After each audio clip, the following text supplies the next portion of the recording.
Bonjour à tous. Aujourd'hui nous allons parler de Mourambi, le livre des ossements. Il s'agit d'un roman de Boubacar Boris Diop, publié en 2000.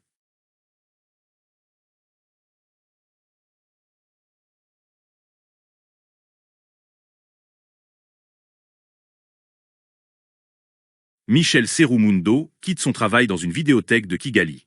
Sur le chemin de la gare routière, il entend des sirènes hurler. Il se fait contrôler par 2 soldats. Sur ses papiers d'identité, il est écrit qu'il est Tutsi, ce qui semble poser problème. À la gare routière, il prend un bus qui doit l'amener à Nyakabanda. Le bus s'arrête à un barrage devant Radio Rwanda. Des soldats montent dans le bus et contrôlent les papiers du chauffeur. Ce sont des miliciens Interahamwe qui ont pour raison de vivre de tuer des Tutsis. Les passagers parlent de l'avion du président Habyarimana qui a été abattu en plein vol le jour même, c'est-à-dire le 6 avril 1994. Le bus s'arrête avant d'avoir emmené tout le monde à destination, soi-disant à cause d'une panne de moteur. Michel Serroumundo revient chez lui à pied. À la maison, Séraphine lui apprend que leur fils Jean-Pierre est absent. Michel Serroumundo va aller le chercher, car il prévoit qu'il va se passer des choses terribles. La famille de Michel partage 2 bâtiments avec une famille Hutu. Cette dernière a pour fils un milicien Interahamwe avec qui la famille de Michel est en conflit. Michel essaie de rassurer Séraphine à propos de la situation, bien qu'il ne croit pas à ce qu'il dit. Il sait que le monde ne s'intéresse pas à ce qu'il se passe au Rwanda, mais à la Coupe du monde de football qui va bientôt commencer aux États-Unis. Michel rentre un instant chez lui pour voir ses enfants. Il ressort ensuite pour aller à la recherche de Jean-Pierre. Il est pessimiste quant à la situation de son pays. Faustin Gazana rentre à la maison car son père veut lui parler. En chemin, il remarque que les rues sont vides d'habitants. Seuls circulent les forces de sécurité et les miliciens Interahamwe. Faustin est lui-même un milicien Interahamwe. Après être rentré chez lui et avoir rencontré sa sœur et sa mère, il se rend dans la chambre de son père. Celui-ci se plaint des Tutsis qu'il appelle les Inyenzi, autrement dit les Cancrelats. Il est content des bonnes choses que fait son fils pour son pays. Faustin pense qu'il faut éliminer tous les Tutsis, sinon ils passeront pour les méchants de l'histoire. Il sait que la tâche ne sera pas facile. Le père raconte une histoire selon laquelle un enfant de 4 ans qui a échappé aux Hutus est devenu le chef de la guérilla du Front patriotique rwandais. Cet exemple sert à illustrer le fait qu'il ne faut épargner personne. Le père compare les miliciens avec Adolphe H, qui était mieux organisé qu'eux, mais qui a échoué. Faustin essaie de couper court à la conversation, ce qui énerve son père. Il sait que les Tutsis et les Hutus ne pourront jamais vivre ensemble et qu'il faut tuer tous les Tutsis. En s'en allant de la maison, il croise les regards des voisins qui pensent qu'il a réussi parce qu'il possède une belle voiture alors qu'il est né dans un quartier pauvre. En chemin pour aller voir Marie-Hélène, il s'arrête au restaurant Le Royal. Le restaurant est vide. Le propriétaire, qui est un Tutsi, le sert tout en ayant peur. Après avoir rendu visite à Marie-Hélène, Faustin se rend au quartier général. Demain, les choses sérieuses commenceront. Jessica rassure son amie Teresa à propos de la situation, alors qu'elle n'en pense pas un mot. Elle a reçu un message de Stéphane Koubito, dans lequel il informait qu'Abel Moujawa Maria était arrivé avec 2 camions de machettes qu'il a fait aiguiser et qu'il a distribués aux Hutus. Stéphane Koubito a été tué peu de temps après avoir écrit ce message. Les Hutus ont accusé les Tutsis d'avoir assassiné le président Habyarimana. Ils s'en sont pris aux Tutsis qui ont fui leur maison et se sont réfugiés dans des paroisses, à l'hôpital ou dans les montagnes. L'armée et les miliciens Interahamwe ont l'intention de commencer les massacres dans des zones où il y a peu de Tutsis. Jessica laisse Teresa se réfugier dans la paroisse de Nyamata. Teresa dit que les détracteurs ne pourront jamais faire ça en sachant que Dieu est en train de les regarder. Sur le chemin du retour, Jessica remarque que les rues sont désertes depuis que peu de gens osent sortir de chez eux. À la radio passent des émissions dans lesquelles on se moque des Inyenzi. Depuis que des casques bleus ont été tués, la Belgique se retire de ce pays en voulant plus rien savoir. Des hommes de paille situés à Paris encouragent les massacres. La première ministre Agathe Uwilini Juwimana et des politiciens Hutus modérés ont été tués. Jessica est une militante du FPR qui est le Front patriotique rwandais et a rejoint la guérilla à Mulindi. Son père est un ancien maquisard, bien qu'il n'ait pas eu de place importante dans le mouvement. Jessica n'a jamais eu de fusil entre les mains et n'a jamais participé aux actions militaires. Elle s'occupe des activités culturelles du maquis. À une barrière, Jessica est arrêtée. Un milicien Interahamwe vérifie ses papiers, qui sont de faux papiers. Elle ne doit pas montrer de signes de panique.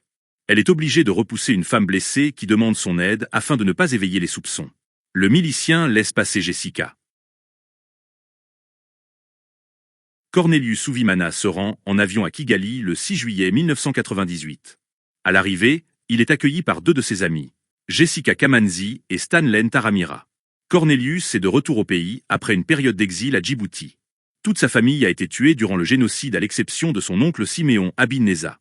Après avoir emmené Cornelius à Nyamirambo chez Stanley, Jessica et Stanley le laissent seul. Cornelius se souvient qu'en février 1973, des hommes sont venus en classe avec des listes. Ses deux amis Jessica et Stanley ont été exclus de l'école car ils étaient Tutsis. Cornelius a voulu lui aussi partir avec ses amis, mais son père était Hutu. La nuit même de cet événement, des hommes sont venus détruire la maison natale de Cornelius. Siméon avait alors caché Jessica et Stanley dans la bananeraie. Siméon a ensuite conduit les enfants au Burundi. Le lendemain matin, Cornelius se réveille avant Stanley. Il pense que s'il est allé dans des endroits où il était presque certain de ne jamais croiser de compatriotes, c'était parce que ses souvenirs du Rwanda lui faisaient peur. Il souhaite se rendre à Murambi afin que son oncle Siméon lui raconte les détails du massacre de sa famille. Stanley et Jessica souhaitent l'accompagner lors de son voyage à Murambi. Stanley lui paraît soucieux, si bien que Cornelius pense un instant que son oncle Siméon Abineza est mort, avant que Stanley le contredise. Cornelius et Stanley se promènent ensemble. Stanley raconte que lors des conférences qu'il a données dans plusieurs villes, quand ses interlocuteurs lui demandaient le pourquoi de tant de cruauté, il ne sait pas quoi répondre. Cornelius se souvient d'une lettre que lui avait adressée Stanley de Floride. Dans cette lettre, il disait que lors d'une conférence, pour mieux faire comprendre le massacre des Tutsis, il a utilisé une référence à l'Holocauste qui ne pouvait pas se résumer à de simples tueries interethniques. Selon Stanley, le gouvernement fait des efforts puisque par exemple la mention de l'ethnie sur les cartes d'identité a été supprimée. Cependant le fait que la situation ne recommence pas dépend de chacun. Stanley ne date pas le début des génocides le 6 avril 1994, mais dès 1959, année lors de laquelle des petits massacres ont commencé. Tous deux se rendent au Café des Grands Lacs. Cornelius est stupéfait du fait que la ville ne garde aucune trace des événements de 1994 et que les gens aient repris leur routine ordinaire. Stanley lui fait rencontrer deux compagnons, Barthélemy et Roger. Après le passage d'un soldat, un homme nommé Gérard Neyinzira dit vouloir entendre la douleur des gens et vouloir dire la vérité. Il dit une phrase énigmatique, « J'ai le sang plein de sang », que Cornelius ne comprend pas. Cornelius a l'impression que Gérard le regarde d'une manière particulière. Pour Barthélemy, il est essentiel de ne pas passer à côté de sa vérité. Une fois dehors, Stanley révèle que lui-même et d'autres essaient d'oublier, mais que quelquefois les événements traumatiques remontent à la surface. Cornelius part avec Roger pour boire un autre verre, bien que Stanley lui ait dit se méfier de Roger. Alors que Cornelius pense que Roger s'est mal comporté durant les événements, celui-ci insiste sur le fait qu'il a soigné des blessés durant le génocide. Cornelius et Roger deviennent complètement saouls. Lorsque Roger lui demande ce qu'il va faire à Murambi, Cornelius lui répond qu'il va monter une pièce de théâtre sur le génocide. Cornelius lui raconte le résumé en détail. Ils arrivent devant la maison de Roger qui est heureux de le quitter. Cornelius continue son chemin seul. Plus tard, Cornelius se déplace pour voir Jessica alors qu'il ne sait pas précisément où elle habite. Dans le quartier où il passe, la pauvreté et la misère sont présentes. Perdu, il demande son chemin à un enfant. Il parvient à l'habitation modeste de Jessica. Cornelius se souvient de l'enfance de Jessica qui a grandi entre un père souvent absent et mystérieux et une mère folle qui est décédée jeune. Quand il lui demande si elle a déjà tué quelqu'un, elle lui répond que non. Il parle à Jessica de la pièce qu'il veut monter sur le génocide. Elle travaille maintenant pour des associations d'aide aux orphelins du génocide et aux femmes abusées. Elle est découragée par les atrocités contre lesquelles on ne peut rien faire et qui, si elle s'arrête à un endroit, commence dans un autre pays. Cornelius parle de Zakia, qui est une de ses amies qui viendra vivre au Rwanda dès que Cornelius aura trouvé 2 postes de professeur pour lui et pour elle. Il a essayé de lui faire comprendre que ce qui résultait au Rwanda n'était pas dû à 2 ethnies qui se haïssent depuis la nuit des temps. Alors que Cornelius met l'accent sur le fait que rien ne sépare les Touas, les Hutus et les Tutsis, Jessica pense qu'ils sont séparés par le sang. C'est Zakia qui a appris à Cornelius la mort d'Abiyarimana. Suite à cette nouvelle, quand Cornelius a appelé son père, celui-ci ne mesurait pas la gravité de l'événement et pensait que tout allait se résoudre rapidement. Cornelius s'intéresse à la vie amoureuse de Jessica, et il constate qu'elle n'est pas heureuse sur ce point. Cornelius et Jessica se rendent ensuite à Ntarama. Ils arrivent dans une église où se trouvent des ossements de victimes du génocide qui avaient cherché refuge dans cet endroit. Un gardien présente le génocide à des touristes. Ils se rendent ensuite à l'église de Nyamata. Des milliers de cadavres y sont exposés. Celui d'une jeune femme nommée Teresa y est presque intact. Il s'agit du corps de la femme que Jessica avait emmenée à l'église. Cornelius est choqué et voudrait des explications de la part de Jessica. Un autre gardien dit qu'après les rumeurs de tuerie, les Tutsis sont venus se réfugier dans cette église où des soldats et des Interahamwe sont venus les tuer. Jessica reconduit Cornelius à Kigali, où il retrouve la vie de tous les jours. Ils se promènent ensemble. Cornelius sait que Jessica a quelque chose à lui dire. Elle dit à Cornelius que son père, le docteur Joseph Karekesi, n'est pas mort. Cet homme a organisé des massacres à Murambi, dont le massacre de sa propre famille. À l'école technique de Murambi, il y aurait eu entre 50 et 60 000 morts. Cornelius dit vouloir se rendre le lendemain à Murambi. Stanley et Jessica le rejoindront un mois plus tard.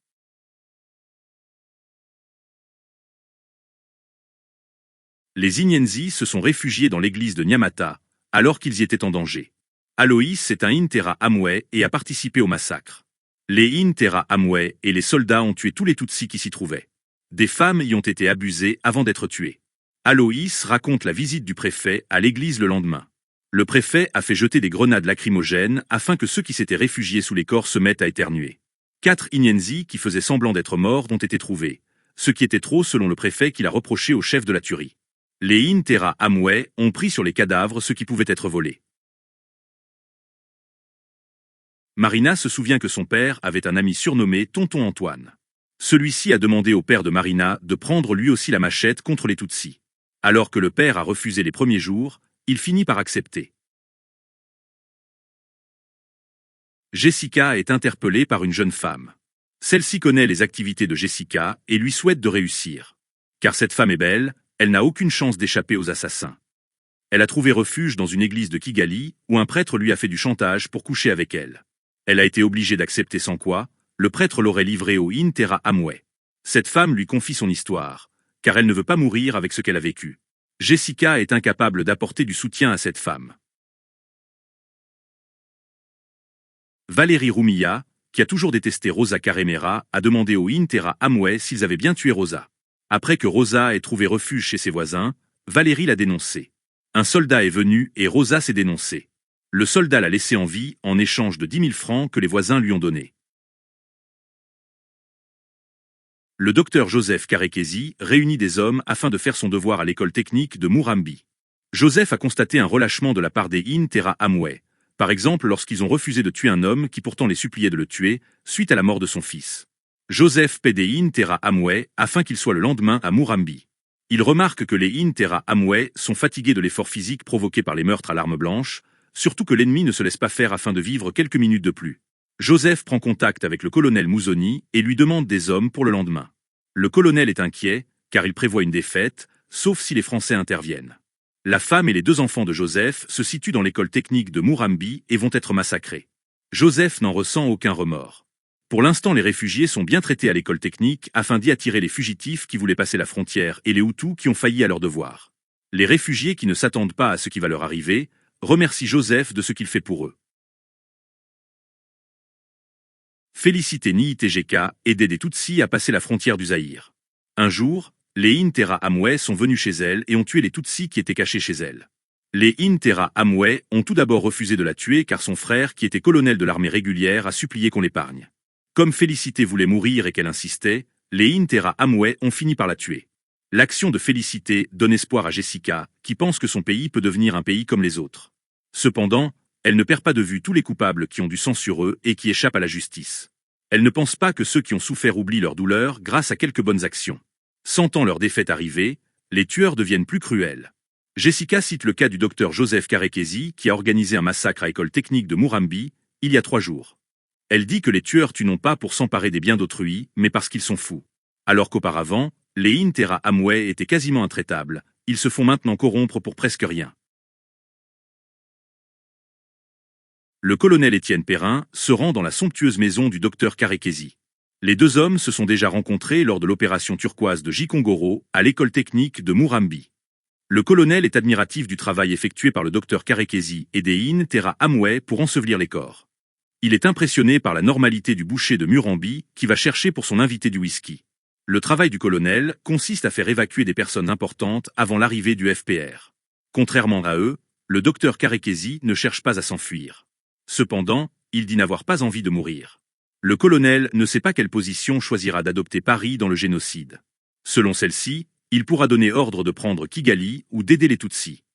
Alors que le colonel lui propose de s'enfuir, le docteur Karekesi ne cherche qu'à renverser la situation afin de ne pas laisser le pays entre les mains du camp adverse.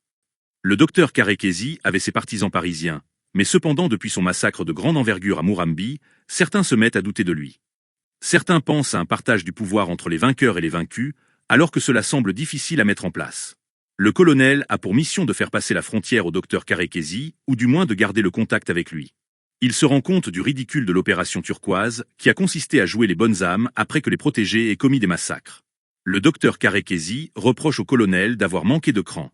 En effet, le colonel savait très bien ce qu'il se passait, mais il a préféré ne rien voir.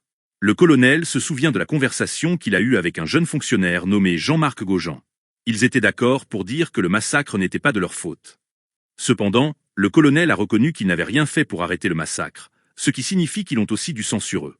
Ils n'ont pas eu d'autre choix que d'aider les tueurs à échapper à la justice. Le colonel savait que plus le temps allait passer, moins on allait oublier le génocide.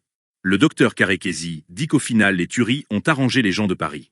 Le colonel fait remarquer qu'aucun Français n'a versé de sang rwandais. Le docteur répond que lui aussi car il n'a jamais tenu de machette de sa vie. Il dit ne pas regretter ses actes et que la vie humaine n'a pas tant de valeur qu'on le croit. Le colonel lui reproche d'avoir fait tuer ses innocents et des membres de sa propre famille par cupidité.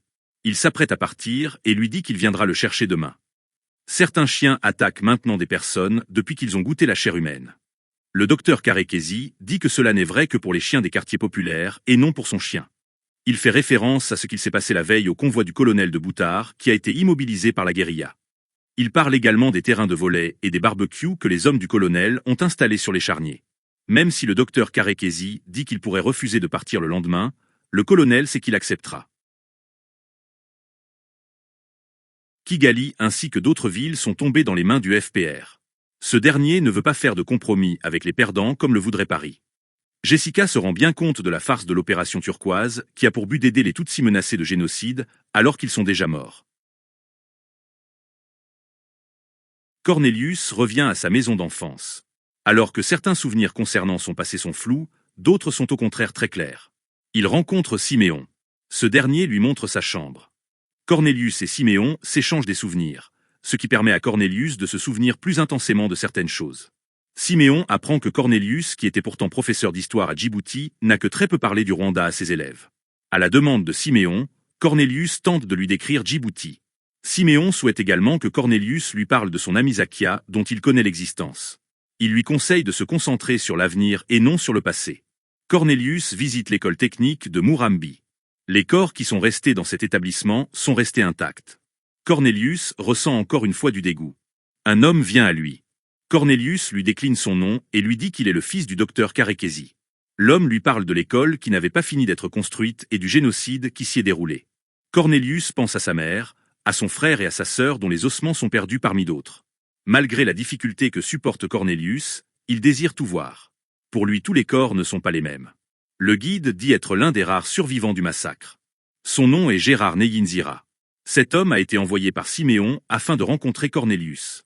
Gérard dit que ce sont des officiers français de l'opération turquoise qui ont enterré les victimes. Le colonel Étienne Perrin a demandé à trouver une solution pour les cadavres. Le docteur Karekesi a donc ordonné au Intera Amway de placer les corps dans des charniers. Gérard avoue avoir été au café des Grands Lacs pour traiter Cornelius de fils d'assassin, mais il ne l'a pas fait au souvenir de Siméon. Beaucoup de personnes se sont déplacées au café afin de voir Cornelius, mais ce dernier ne s'en est pas rendu compte. Cornelius avait alors une attitude que Gérard a pris pour de la désinvolture. Cornelius sent que Gérard cherche à lui faire porter les fautes de son père, ce qui le met en colère. Siméon s'enquiert de la visite de son neveu à l'école de Murambi. Il lui raconte que sur chaque charnier se trouvaient des mares de sang où les chiens venaient s'abreuver. Siméon révèle que Joseph savait ce qu'il faisait, contrairement à d'autres qui ont tué pour des raisons diverses. Joseph ne supportait pas que ses ennemis soient plus riches que lui. Les meurtres qui étaient devenus monnaie courante ont poussé Joseph à un point de bascule qui l'a changé profondément. Siméon a eu un pressentiment sur les intentions de Joseph lorsqu'il a rassemblé des gens dans l'école, mais Joseph a affirmé n'avoir aucune mauvaise intention. Pour prouver sa bonne foi, Joseph a fait entrer sa femme et ses 2 enfants dans l'école. Seule une personne avait tout compris, Gérard Neyinzira. Cornelius se promène dans Murambi. Il s'arrête dans un magasin pour demander où se trouve la maison du docteur Joseph Karekesi. Il fait un arrêt à la poste pour passer un coup de fil à Zakia, mais il ne parvient pas à la voir. Il a l'impression que l'on parle derrière son dos. Cornelius trouve la maison de son père qui est à l'abandon. Il rencontre Gérard Neyinzira. Il remarque que le domaine de son père est très vaste et fastueux. Il aperçoit le vieux chien de son père que Joseph n'a pas pu emmener avec lui car le colonel Perrin a refusé de le prendre avec eux. Gérard dit avoir compris les intentions de Joseph lorsqu'il l'a regardé dans les yeux lors de sa visite la veille du massacre. Cornelius veut visiter les chambres seul. Cependant Gérard le suit car c'est un ordre de Siméon. Cornelius apprend que le soir du massacre, son père donnait des ordres. Il emporte avec lui quelques affaires de la maison. Si les habitants de Murambi n'ont pas pris ou détruit la maison de Joseph, c'est car Siméon les en a empêchés. Siméon veut que cette maison serve à accueillir des orphelins. Cornelius a passé une mauvaise nuit. Les souvenirs récents se bousculent dans sa tête. Lorsque Cornelius aperçoit Siméon se promener dans la ville, il a l'impression d'avoir l'image de la mort de Siméon. Cornelius souhaite demander pardon au nom de son père. Siméon lui dit que chacun doit chercher seul sa vérité. Alors que Cornelius pense qu'il ne trouvera pas les mots pour parler aux morts, Siméon lui fait remarquer que tout est fini pour les morts de Murambi. Siméon raconte les récits qu'on lui a fait à propos du premier Européen venu au Rwanda, puis des missionnaires qui ont peu à peu converti la population à leur religion. Jessica et Stanley viennent à Murambi. Dans la nuit, Cornelius prend conscience que les habitants de Murambi n'ont pas besoin de rencontrer l'assassin de leur famille pour leur tournant se ravive. Des choses très simples peuvent faire remonter des souvenirs amers. Gérard Neyinzira a raconté à Cornelius que dans l'endroit d'où il vient, les habitants se battaient en masse contre les Intera Amway, ce qui leur a valu quelques victoires. C'est cet esprit de groupe qui l'a aidé à survivre au massacre. Il a été couvert des corps des victimes et a bu leur sang qui est entré dans son corps. Lors du massacre de Murambi, les Intera Amway ont acquis le statut de Dieu, puisque les victimes n'ont pas cherché à leur résister, mais ont supplié de leur laisser leur vie sauve. Même si on pense que dans certains pays, ce génocide n'est pas important, Cornelius pense qu'avec le temps les gens redonneront aux 100 jours du Rwanda leur importance plus tard. Pour lui, le génocide est unique puisqu'il a fait 1 million de morts en peu de temps. Cependant d'autres lui rétorquent qu'il y a d'autres abominations dans le monde et que celles du Rwanda ne vont pas changer l'univers. Pour l'avenir, Cornelius veut utiliser des mots pour décrire inlassablement l'horreur. Un jour qu'il se situe à l'école de Murambi, Cornelius voit la jeune femme en noir qui vient régulièrement vers les cadavres de son père et de sa fille. Cornelius souhaite voir son visage et entendre sa voix. En juillet 1998, l'auteur et son groupe d'auteurs sont installés à l'auberge nommée la Mise Hôtel. Le but de ce groupe est d'écrire des livres afin de faire connaître au monde entier les souffrances des victimes du massacre de 1994. La résidence a été nommée Rwanda, écrire par devoir de mémoire. Certains locaux ont ressenti de la méfiance face à ce projet. Le groupe est resté 2 mois à l'hôtel. Il a sillonné le pays afin de se rendre aux différents charniers et de rencontrer les futurs personnages des romans. L'auteur nous parle de la difficulté de transformer un être réel en un être irréel tout en étant fidèle à ce qu'est la personne. Il nous dit que sa formation de journaliste l'a aidé dans son travail puisqu'il a écouté patiemment les réponses qu'on lui a fournies à ses questions. Il s'est également documenté sur le sujet. Il se demande pourquoi il n'était pas au courant de ce qui s'est et s'était passé au Rwanda, alors qu'on y a assassiné en moyenne 10 000 personnes par jour durant 100 jours. Il constate que les médias n'ont pas relayé l'information. De par ses discussions avec différents publics, l'auteur a remarqué que c'est en Afrique que le refus de se pencher sur les 100 jours est le plus manifeste et que l'information est la plus lacunaire. Il se demande si l'habitude du malheur n'en est pas la cause. Pour certains intellectuels africains, des faits historiques ne peuvent pas jouer sur le destin des générations futures. L'auteur remarque que certains cherchent avant tout à être aimés de leur maître, ce qui explique pourquoi un penseur américain ne remettrait jamais en cause la réalité des attentats du 11 septembre. Il met en avant l'importance qu'il y a de savoir les circonstances de la tragédie et les motivations des génocidaires. Il remarque la différence qui existe entre un historien et un roman, car ce dernier ne doit pas être trop près de la réalité au risque de la dissiper. Quand l'auteur a accepté de se rendre à la résidence d'écriture collective, il pensait que le génocide était un affrontement tribal où tout le monde avait du sang sur les mains. Grâce aux discussions qu'il a pu avoir sur place, l'auteur a appris qu'il y a eu des victimes et des bourreaux. Murambi, le livre des ossements n'est pas une œuvre de fiction, mais des faits rapportés par des interlocuteurs. Toutefois, ce livre reste un roman car à l'intérieur se tient la subjectivité de l'auteur qui ne peut pas être aussi neutre qu'un homme de science et rapporter froidement les récits. La forme romanesque ne s'est pas imposée de suite à l'auteur. Grâce à ces différentes rencontres, l'auteur a peu à peu su ce qu'il allait incorporer ou non à son roman. Si l'œuvre paraît éclatée, c'est car l'auteur a voulu donner à voir la pluralité des destins individuels. Il souligne que le but du groupe d'écriture n'était pas de rédiger un ouvrage collectif, qui n'aurait de toute façon pas abouti, mais la création romanesque qui ne peut qu'être un travail individuel. L'auteur parle du cas de Kulsi Lamkao, qui est resté au Rwanda bien après la fin du collectif d'écriture et qui ne s'est pas contenté d'écrire un roman du génocide puis de l'oublier. À l'époque du collectif L'Art ne s'était pas encore emparé du sujet du génocide des Tutsis. Cependant, les choses ont changé depuis. Nous avons aujourd'hui une meilleure connaissance des événements et plus de compassion pour les victimes. Il remarque que la majorité de l'information du génocide ne provient pas d'intellectuels africains, mais occidentaux. L'auteur met le génocide des Tutsis en résonance avec le passé colonial. Il revient sur les coups tordus qu'a fait le pays des droits de l'homme à plusieurs pays d'Afrique, fait avouer sans crainte du regard que pourraient avoir les pays voisins sur la France. En ce qui concerne le Rwanda, la France doit gérer l'accusation de complicité avec le Hutu Power. Il revient sur les dires de Mitterrand et d'Ormesson qui ont qualifié les événements du Rwanda de génocide sans importance et de massacre grandiose. Il remarque comme dans le roman que plus le temps passe, moins on oublie un génocide, ce qui fait qu'un jour se posera la question de la responsabilité de la France dans le massacre. Alors que peu au début s'indignaient de l'aide apportée de Paris aux tueurs, les mentalités ont changé, notamment grâce aux travaux des commissions d'enquête et des historiens. L'auteur parle des différents chefs d'État français qui ont refusé de considérer la France comme complice du génocide. Pour l'auteur, le collectif d'écriture n'a pas été seulement une expérience littéraire, mais aussi un passage à l'acte. Les écrivains ont pu faire œuvre utile. En 2010, l'auteur et Koulsi Lamkao ont cherché à retourner à la mise-autel. Cependant, l'auberge n'existait plus et a été remplacée par des bureaux et un salon de coiffure. Il reconnaît que si l'opération Rwanda, écrire par devoir de mémoire, devait se remettre en place, les livres n'auraient rien à voir avec ceux écrits en 1998. Quand une lectrice lui a écrit que grâce au roman sur le génocide, elle a pu se familiariser avec les Rwandais, l'auteur considère qu'un bout de chemin a été fait. Le titre est Murambi, le livre des ossements. Murambi est le nom d'une ville au Rwanda. C'est le lieu où beaucoup de Tutsis ont trouvé la mort à l'école technique. Le roman dénombre plusieurs milliers de personnes mortes suite à ce massacre. C'est également un lieu important du roman.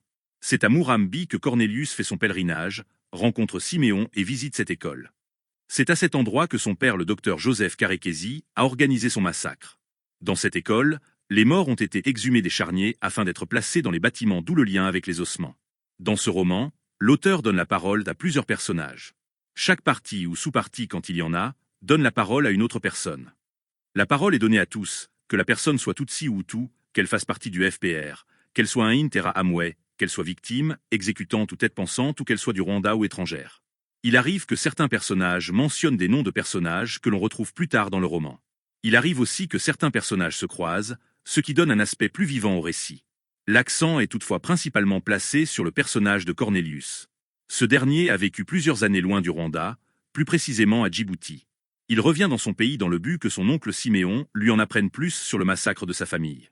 Il apprend que son père n'est pas mort et qu'il a organisé un massacre à l'école technique de Murambi, après y avoir concentré de nombreux Tutsis. Ce roman peut être vu comme une enquête. Comme lors d'interrogatoires, plusieurs personnes sont interrogées, qu'elles soient victimes, témoins ou coupables. Le but est de tirer une vérité. La vérité n'est pas unique, mais dépend des personnages, de leur expérience, de leur rôle dans le génocide. Des divers témoignages, nous pouvons tirer un socle commun et ainsi tirer la vérité de cet événement. 2 années sont représentées dans le livre. Il y a tout d'abord l'année 1994. Il s'agit de l'année du génocide qui s'est déroulée durant 100 jours entre avril et juillet. Cependant, des massacres ont existé bien avant et remontent jusqu'en 1959. Dès la première sous-partie de la première partie, l'auteur fait mention du 6 avril 1994, date à laquelle l'avion du président Habyarimana a été abattu. La seconde année importante est 1998. Il s'agit de l'année où le personnage principal Cornelius revient dans son pays natal afin d'en savoir davantage sur le massacre de sa famille auprès de Siméon. 1998 correspond aussi à l'année lors de laquelle l'auteur et un collectif d'écrivains se sont rendus au Rwanda dans le but d'écrire des livres sur le massacre et par là même faire connaître les souffrances de victimes au monde entier. L'auteur explique sa démarche dans la postface écrite en 2011, soit 11 ans après la parution du roman. La compréhension des événements passe par les interviews des personnes témoins des faits d'une façon ou d'une autre, qui sont transformées en dialogue dans le roman. Cependant, la compréhension passe également par les morts. Car bien plus que les victimes rescapées, ils sont victimes tout court. Même s'ils n'ont rien à raconter, leur corps parle pour eux. Les lieux qui ont servi de refuge, puis de massacre, ont gardé les ossements des victimes. Dans le roman, il est question de l'école technique de Murambi, d'une église à Ntarama et d'une église à Nyamata. La présence des corps ne laisse pas Cornelius insensible. Les cadavres sont là pour rappeler l'ampleur du phénomène, mais aussi l'horreur. Des corps gardent encore les traces d'une grande souffrance ou d'une dernière volonté, comme celle de prendre son enfant dans ses bras. Juste après leur mort, les personnes dégageaient encore quelque chose. En effet, au-dessus des charniers se trouvaient des mares de sang auxquelles les chiens venaient pour se désaltérer. Les chiens sont un bon indicateur de la dégénérescence humaine. Les chiens sont montrés comme n'ayant plus peur de s'attaquer aux hommes depuis qu'ils se sont nourris de cadavres humains. Ces chiens des rues forment un contraste saisissant avec le chien du docteur Joseph Karekezi, qui, élevé dans une maison, n'a jamais mangé de chair humaine. La violence est propagée par plusieurs groupes de personnes. On pense en premier lieu aux Interahamwe et aux soldats de l'armée. Ce sont eux qui ont massacré les Tutsis aux barrières, dans des lieux devant protéger les victimes ou encore ailleurs. La façon de massacrer est particulière. Au lieu de chercher à causer la mort rapidement, par exemple en utilisant des balles, ils utilisent des machettes, des bâtons, des gourdins hérissés de clous rouillés ou encore des haches. Ces méthodes, en plus d'être particulièrement barbares, ne permettent pas aux tueurs de faire leur travail rapidement, ce qui fait qu'ils finissent par s'enlacer n'en voyant pas le bout. De plus, ils ne se contentent pas de tuer, mais abusent aussi des femmes qui finiront elles aussi par être tuées. La violence existe aussi quand ils pillent les cadavres et les défont de leur effet personnel. Certains abusent de leur situation afin de demander de l'argent contre une vie sauve. Les barbares ne sont pas toujours ceux que l'on croit. Ainsi, lors de l'entretien entre le docteur Joseph Karekesi et le colonel Perrin, le docteur Joseph Karekesi n'apparaît pas comme un barbare, il était même autrefois un Hutu modéré. Il a pourtant fait tuer plusieurs milliers de personnes à l'école technique, dont sa femme Tutsi et 2 de ses enfants. Dans un autre exemple, Marina Nkuzi nous rapporte que son père, qui a d'abord refusé de faire partie du massacre, a ensuite manié la machette comme un forcené aux barrières. Cependant, les Intera Amway et les soldats ne sont pas les seuls barbares. Le roman, via le témoignage qu'une femme a fait à Jessica, nous mentionne un prêtre qui abuse de la situation de femmes qui sont enfermées dans son église afin de recevoir des faveurs. Les voisins sont aussi coupables en dénonçant pour mettre fin à des vieilles rancœurs ou en changeant d'attitude en ignorant leurs voisins Tutsi. La radio a aussi son rôle puisqu'elle diffusait des informations anti-Tutsi et participait donc à la haine des Hutus contre les Tutsis. La barbarie n'est pas seulement locale, mais internationale. En effet, la France a joué un rôle non négligeable dans le génocide. En effet, la France a envoyé des troupes et des armes pour soutenir les Hutus, elle a construit des terrains de volley-ball et installé des barbecues au-dessus des charniers de Murambi et elle a finalement aidé les assassins à fuir le Rwanda et donc à fuir toute justice. La violence la plus grave se situe après les événements lorsque la France a nié l'importance du génocide et a nié son implication dans le massacre. La violence passe aussi par le silence au sujet de cet événement.